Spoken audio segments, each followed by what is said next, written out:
नमो देव्यै महादेव्यै शिवायै सततं नमः। नमः प्रकृत्यै भद्रायै नियता प्रणता स्मतां। या देवी सर्वभूतेषु शक्तिरूपेण संस्थिता। नमस्तस्यै नमस्तस्यै नमस्तस्यै नमो नमः। दर्शक मित्रों, हम नवरात्रि के बारे में कुछ विचार करते हैं। शक्ति का पर्व, साधना का पर्व, माँ का पर्व यानी नवरात्रि। हमारे वहाँ 4 नवरात्रि होती है। 2 नवरात्रि है वो प्रायः सबको मालूम है, और 2 नवरात्रि है वो गुप्त नवरात्रि है। जब सृष्टि का प्रारंभ हुआ चैत्र शुक्ल प्रतिपदा, उस दिन से नवमी तक यानी चैत्र माह के अंदर जो नवरात्रि आती है, एक तो वो नवरात्रि है। दूसरी नवरात्रि आश्विन मास के अंदर, और 2 नवरात्रि गुप्त, एक माघ मास के अंदर और एक आषाढ़ मास के अंदर। शास्त्रकार नवरात्रि की व्याख्या करते हुए बताते हैं, नवशक्ति समायुक्तम नवरात्रम तद उच्यते, यानी 9 शक्तियों का समन्वय। प्रथमम शैलपुत्री च, द्वितीयम ब्रह्मचारिणी, तृतीयम चंद्रघंटेति कुसुमांडेति, चतुर्थकम पंचमम स्कंदमातेति, षष्ठम कात्यायनीति च, सप्तमम कालरात्रीति, महागौरीति चाष्टमम, नवमम सिद्धिदात्री च, नवदुर्गा प्रकीर्तिता। ये 9 शक्ति भगवती के 9 स्वरूप है।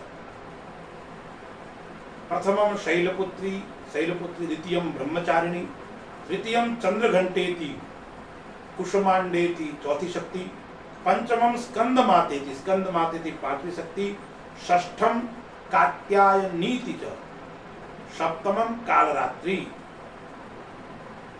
यानी इस 9 शक्तियों का समन्वय। महागौरी थी अष्टम शक्ति, नवमम सिद्धिदात्री च, और सिद्धिदात्री 9वीं शक्ति। महाकाली, महालक्ष्मी और महासरस्वती 3 भगवती के प्रधान स्वरूप है। उसके अंदर ये 9 स्वरूप भी है। महालक्ष्मी धन की देवी भी कह सकते हैं, समृद्धि की देवी महालक्ष्मी। महासरस्वती विद्या की देवी, बुद्धि की देवी, और महाकाली शक्ति की देवी। इन 3 शक्तियों का समन्वय, यानी धन की प्राप्ति, बल की प्राप्ति और विद्या की प्राप्ति। जिसके पास में धन है, जिसके पास में बल है और जिसके पास में विद्या है, उसका तो फिर कहना ही क्या, सभी प्रकार के सुख उसके पास में होते हैं। तो मैंने 4 प्रकार की नवरात्रि बताई। तो मैं आपको जो नवरात्रि का महत्व बताता हूं। हमारे वहां 2 गुप्त नवरात्रि बताई मैंने, और 2 मुख्य रूप से सबको पता है। चैत्र नवरात्रि यानी शयनाख्य और बोधनाख्य 2 नवरात्रि है। शयनाख्य मतलब वासंती यानी चैत्र मास की नवरात्रि। बोधनाख्य मतलब शारदीय नवरात्रि। शयनाख्य और बोधनाख्य 2 नवरात्रि। शयनाख्य और बोधनाख्य 2 नवरात्रि के अंदर भगवती की पूजा होती है, भगवती की अर्चना होती है। और शयनाख्य मतलब वासंतिक नवरात्रि, चैत्र शुक्ल प्रतिपदा, उस दिन सृष्टि का भी प्रारंभ हुआ था। हमारे नववर्ष का भी उस दिन प्रारंभ होता है, विक्रम संवत का भी प्रारंभ होता है, और कलयुग के इस वर्ष 5126 वर्ष का प्रारंभ होगा। कब है? 9 अप्रैल 2024 मंगलवार के दिन। अब नवरात्रि के अंदर हमें क्या करना चाहिए, क्योंकि शक्ति का पर्व है, बीच में रामनवमी भी आती है, भगवान श्री राम का प्रादुर्भाव। हमारे वहां शक्ति का विशेष महत्व है। शक्ति बिना जीवन अधूरा है।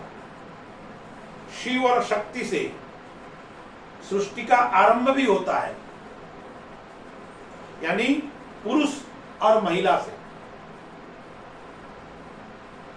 तो ये जो चैत्र शुक्ल प्रतिपदा से जो नवरात्रि प्रारंभ होती है, जिसको हम वासंतिक नवरात्रि कहते हैं, उस नवरात्रि में भक्ति के लिए, शक्ति के लिए श्रेष्ठ समय है।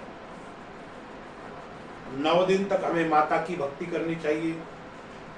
हमें प्रतिदिन दुर्गा सप्तशती का पाठ करना चाहिए यदि संभव हो तो, अन्यथा ब्राह्मण को बुलाकर भी लोग करवाते हैं। घट स्थापना करनी चाहिए, प्रतिदिन भगवती की पूजा करनी चाहिए। अंतिम नवमी के दिन भगवान राम का जन्म हुआ तो रामोत्सव भी मनाना चाहिए, और विसर्जन दशमी तिथि को करना चाहिए। नवरात्रि रात्रि है, नवरात्रि के पश्चात ही हमें विसर्जन करना चाहिए।